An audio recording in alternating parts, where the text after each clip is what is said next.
Question है find the supplement of each of the following angles. ठीक है, यहाँ पे 4 क्वेश्चन दिए हुए हैं और कहता है कि इनका सप्लीमेंट बताइए, सप्लीमेंट्री एंगल इनका क्या होगा ये बताइए, पूछा गया क्वेश्चन। ठीक है, तो पहले आपको ये जानना पड़ेगा कि सप्लीमेंट्री एंगल होता क्या है, सप्लीमेंट होता क्या है। ठीक है, तो इसका डेफिनेशन समझे कि सप्लीमेंट्री एंगल क्या होता है। तो इसका डेफिनेशन है कि two angles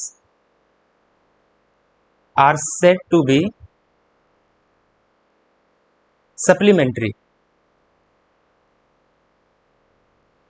Two angles are said to be supplementary if their sum is 180 degree. ठीक है, मतलब दो एंगल है, दोनों एंगल को अगर सम करके जोड़ करके 180 आता है तो हम कह सकते हैं कि वो सप्लीमेंट्री एंगल है, एक दूसरे का वो सप्लीमेंट है। ठीक है, तो 80 का क्या होगा, यहाँ पे 4 क्वेश्चन दिया हुआ है कि 80 का सप्लीमेंट्री एंगल क्या होगा। ठीक है, पहला क्वेश्चन है कि 80 डिग्री है, इसका सप्लीमेंट्री एंगल क्या होगा, मतलब कौन सा एंगल है जिसको 80 के अंदर ऐड करेंगे तो वो 180 बन जाएगा। ठीक है, तो वो एंगल जो है वो अननोन है तो उसको हम एक्स मानेंगे। यहाँ पर लिखेंगे लेट, यहाँ पे लिखेंगे let the supplement be x. मान लिया कि वो एंगल कौन सा है, एक्स है। तो यहाँ पर क्या बन जाएगा, यहाँ पर बन जाएगा देयरफॉर कि एक्स प्लस 80, मतलब दोनों एंगल को ऐड करके 180 डिग्री आना चाहिए। ठीक है, तो इसमें से हमको एक्स का एंगल फाइंड करना है, तो कितना हो जाएगा, एक्स का वैल्यू 180 और 80 को इधर जाके माइनस कर देंगे, इधर आके माइनस हो जाएगा 80 डिग्री।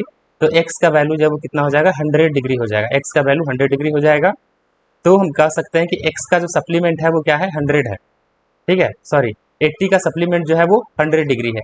तो 80 का सप्लीमेंट आ गया 100 डिग्री। इसी तरीके से बाकी क्वेश्चन को भी हम लोग सॉल्व कर सकते हैं एक्स मान करके, तो चाहे तो डायरेक्ट भी कर सकते हैं कि 54 डिग्री दिया हुआ है तो हम सिंपल इसमें क्या कर सकते हैं कि 180 में से हम 54 को माइनस कर देंगे तो डायरेक्ट भी आंसर यहाँ पे आ सकता है। लेकिन अगर क्वेश्चन बनाने के लिए एग्जाम में आ जाए तो आपको इस तरीके से सॉल्व करना है।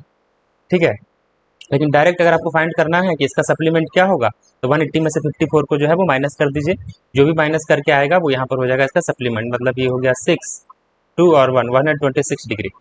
ठीक है, वैसे ही तीसरा क्वेश्चन दिया हुआ है 105 डिग्री, इसका सप्लीमेंट बताइए। तो इसको भी हम क्या करेंगे, 180 में से 105 को माइनस कर देंगे तो घटा के कितना आ जाएगा, ये आ जाएगा आपका 75 डिग्री। 105 का सप्लीमेंट होगा 75 डिग्री। और वैसे ही क्वेश्चन नंबर 4 है 123 डिग्री, इसका भी सप्लीमेंट फाइंड करना है। तो आपको सिंपली क्या करना है, 180 में से 123 को माइनस कर देना है, माइनस करके जो भी आएगा वो इसका सप्लीमेंट हो जाएगा। माइनस करके यहाँ पर कितना आ जाएगा,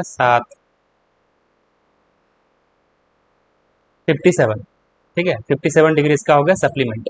ठीक है, आपको सॉल्व करना है इस तरीके से, लेकिन अगर डायरेक्ट आपको सॉल्व करना तो समझने के लिए मैंने आपको बताया कि 180 में से डायरेक्टली आप माइनस करेंगे तो भी इसका आंसर जो है वो आ जाएगा। ठीक है, लेकिन अगर एग्जाम में आ जाए तो आपको फर्स्ट क्वेश्चन जैसे सॉल्व किए हैं 80 डिग्री का, ऐसे करके आपको सॉल्व करना है। ठीक है, उम्मीद है आपको वीडियो पसंद आया होगा। अगर क्वेश्चन समझ में आया है तो वीडियो को लाइक कीजिएगा, चैनल को सब्सक्राइब कीजिएगा और दोस्तों के साथ भी शेयर कीजिएगा। Thank you.